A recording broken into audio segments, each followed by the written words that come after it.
My dear brothers and sisters, there are 2 or 3 other issues that I would like to touch upon really quick and then move toward the end of my khutbah. The war in Yemen.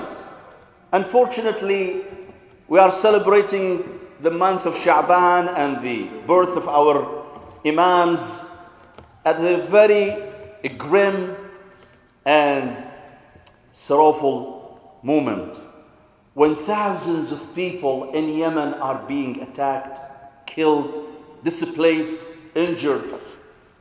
Yesterday I read a report that so far at least 2,000 people have been killed in Yemen. Most of them are civilians. Thousands of people have been injured. 500,000 people in Yemen have lost their homes. They became homeless. They were displaced. They are looking for a shelter and they have no shelter. 500,000 people. And many people have been impoverished with this bombing. By who? I ask you, who is causing this plight, this pain for the Yemeni people? Who? Someone who calls himself falsely, he calls himself Khadim al-Haramain al-Sharifain. Is this what Khadim al-Haramain al-Sharifain does? Killing other Muslims? Khadim al-Haramain, the custodian of the 2 holy shrines, would dedicate his warplanes, his wealth, his might to kill those innocent people in Yemen? Why can't this man, the Khadim al-Haramain al-Sharifain, go and show us how brave he is in fighting the true enemy of Islam, the Zionist? Why he would not show us his bravery by fighting those extremists, Daesh and ISIS? And instead of fighting the true enemy of Islam, he is fighting a bunch of defenseless people, civilians, innocent men and women who have not done anything to deserve to be killed and eliminated. And Allah subhanahu wa ta'ala will hold Khadim al-Haramain al-Sharifain responsible.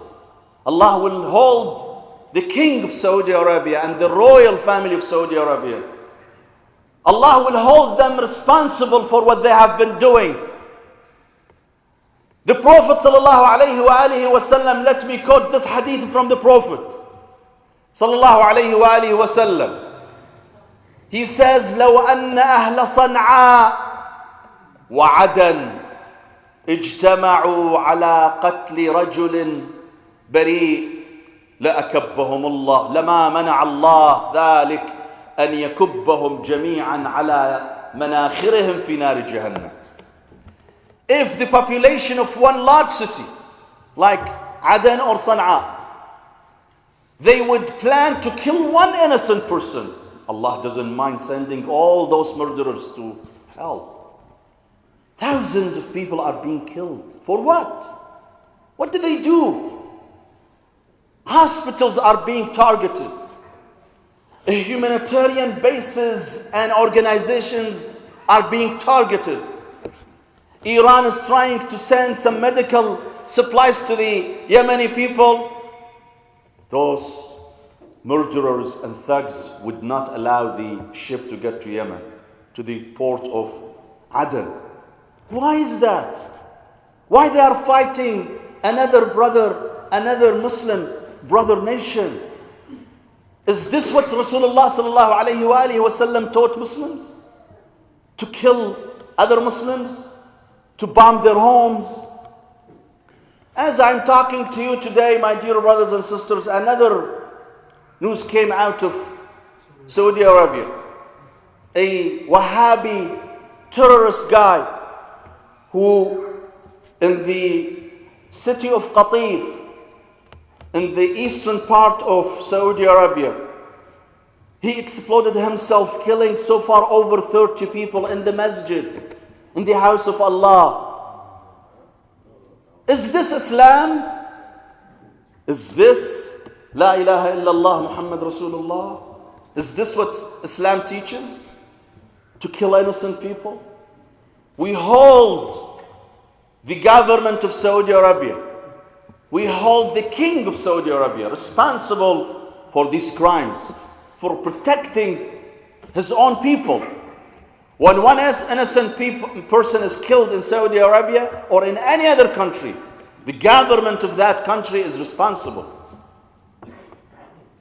So they know how to protect themselves. They know how to protect their palaces, but they do not know how to protect a masjid. They do not know how to protect a bunch of civilian innocent people who went to the masjid to pray, to perform Salat al-Jum'ah, to worship Allah subhanahu wa ta'ala. Is this the example of tolerance that Saudi Arabia is presenting the world with? So, and